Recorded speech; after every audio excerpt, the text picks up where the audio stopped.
crowds hit the beach. Lifeguards urge safety ahead of a busy Memorial Day weekend. The suspect accused of beating the man who owns this well-known Escondido home makes his first court appearance. What we've learned about the attack. Working for you, Faniel Park now has a new playground. This is her sanctuary of safety. We honor Brandy Morrison as this month's classroom hero.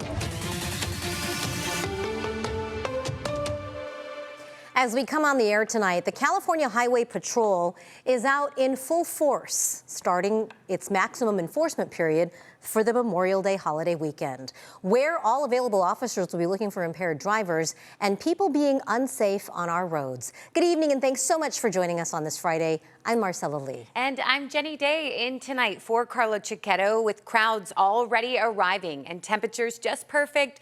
San Diego's beaches certainly expected to be packed. We want you to be safe. Officials are urging you to be safe in the water and do plan ahead for traffic and parking. News 8's Brian White is at La Jolla Shores with a look at what you can expect at our beaches this weekend. Brian? You can see people are already packing the sand here at La Jolla Shores, and lifeguards expect huge holiday crowds at San Diego beaches all weekend long. For many families, Memorial Day weekend means sunshine, barbecues, and a trip to the coast. We're spending it with family and friends. Gonna have barbecues, turn the smoker on, hang out at the beach, maybe go get some good dinner. But with the unofficial start to summer comes a major public safety push from San Diego lifeguards and police. We expect large beach crowds, the parks, the boardwalks are all going to be busy. Lieutenant John Maher with San Diego Lifeguards says rip currents remain one of the biggest dangers in the water. They are a current of water that acts like a river that goes out to sea.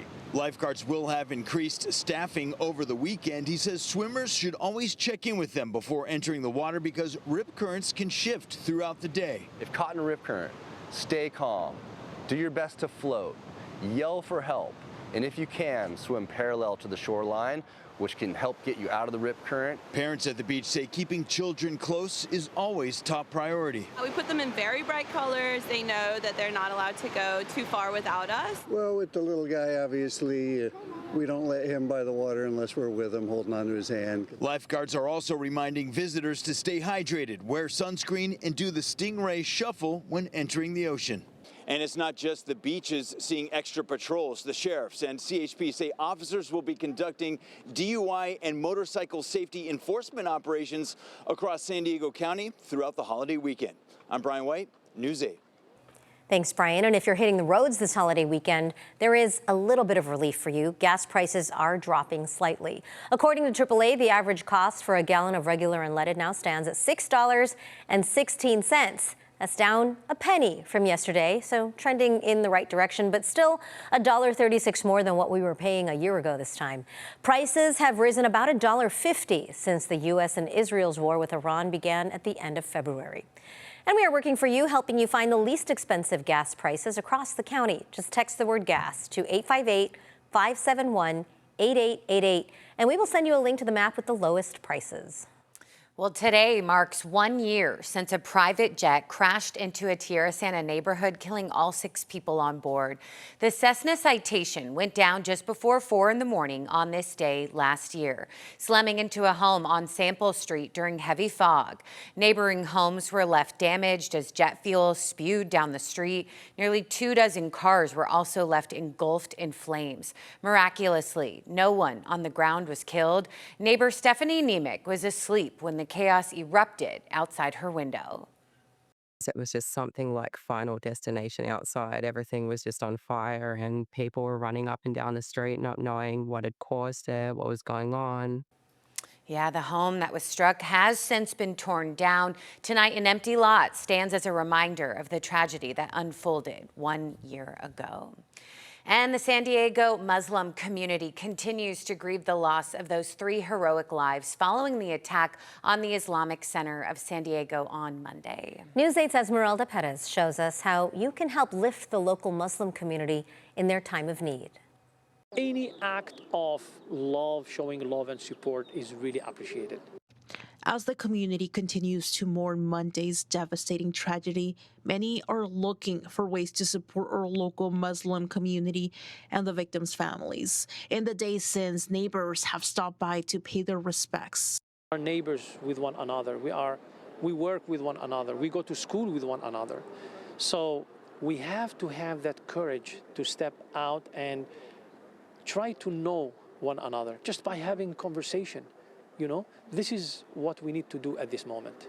Outside the mosque, flowers, photos of the victims, and signs now line the sidewalk. The imam says this is a time to show unity, community, solidarity, compassion. It's what's needed the most right now. He said that's whether that's checking in on Muslim friends, neighbors, classmates, or coworkers. He says that anyone wanting to help the victims' families can contact the mosque directly. Thanks, Esmeralda. Tonight, the FBI is asking the public not to share any images of the suspects or purported suspects in this week's deadly shooting. The agency warning that images circulating online have wrongly identified one of the suspects, and doing so only fuels speculation and hurts innocent people. In a statement, the FBI and San Diego Police Department said they will not be releasing photos of the suspects as to not give any platform to the hate they intended to inject. Stay with us for the latest on the shooting investigation. Follow us on social media and download our free CBS 8 app on your phone and on your TV. Well, we are also following some developing news out of Orange County, where tens of thousands of people are under evacuation orders. There is a chemical emergency in Garden Grove, just south of Anaheim, and authorities say the situation could get much worse. We are told there is a failing tank at the aerospace facility holding thousands of gallons of toxic, highly flammable chemical. And fire officials say it will either rupture and spill or explode. Right now, about 40,000 people within a 1-mile radius of that facility have been evacuated from their homes. Schools are closed and crews are calling in experts from across the country for help. We are certainly continuing to monitor the situation and will bring you updates when we learn more. And the man accused in the severe beating of an Escondido homeowner known for his political display did make his first court appearance today. The suspect, 32-year-old Thomas Butler, has been charged with attempted murder. Right now, 69-year-old Carrie Sharon remains in critical condition. News 8 Shannon Handy reports from Escondido, where a vigil is being held for Sharon. Tonight, dozens of people have gathered outside Sharon's home for that vigil. He's a well-known fixture in the area, in part because of the American flags and the President Trump signs outside. Now, while some believe what happened was politically motivated, prosecutors say that's still under investigation, adding the attack was unprovoked. At this time, we would enter a plea of not guilty. 32-year-old Thomas Butler remained stoic during his arraignment in Vista Court today. The judge ordered us to not show his face. He faces a series of charges stemming from Wednesday's attack on 69-year-old Army veteran Carrie Sharon, which prosecutors say was unprovoked. The defendant is charged with attempted murder in and of itself of the victim in this matter. He is also charged in count 2 with elder abuse causing great bodily injury. He's also charged with 2 subsequent accounts, one for making criminal threats and a battery charge, too, as well. Oh, I don't know what kind they hate. Loved ones tell News 8 Sharon is clinging to life. Deputy District Attorney Ross Garcia described what happened. It was a single punch to the jaw. The victim then falls to the floor, and there are subsequent hits to the victim's head area, requiring the victim to be transported to the hospital. Shortly after, a witness intervened, and the defendant in this matter approached him, advanced on him, and threw a punch and made criminal threats towards that witness. It happened in broad daylight outside Sharon's Escondido home, a well-known fixture on Mission Avenue known for its colorful display of American flags and signs that support President Trump. While Garcia says the motive is unclear, Sharon's wife of 20 years believes politics played a role. A lot of people, you know, they don't like the flags. I don't know why. You know, I support America. My husband is veteran. Sharon's wife says the two did not know each other. Butler is being held without bail. As the charges stand now, he faces 15 years in prison. Of course, if Sharon does not make it, those charges will change. Everyone out here tonight is hoping for the best, saying Sharon is a nice person who did not deserve what happened. Reporting in Escondido, I'm Shannon Handy for News 8. Shannon, thank you. Meantime, kids are back to monkeying around at a popular Pacific Beach playground. Faniel Park has been without its play structure for nearly 2 years now. It's a lot of excitement today. Children finally got to christen the new sand area. News 8's Abby Black has been working for you on this story from the start. I've been working for you for more than a year on this story.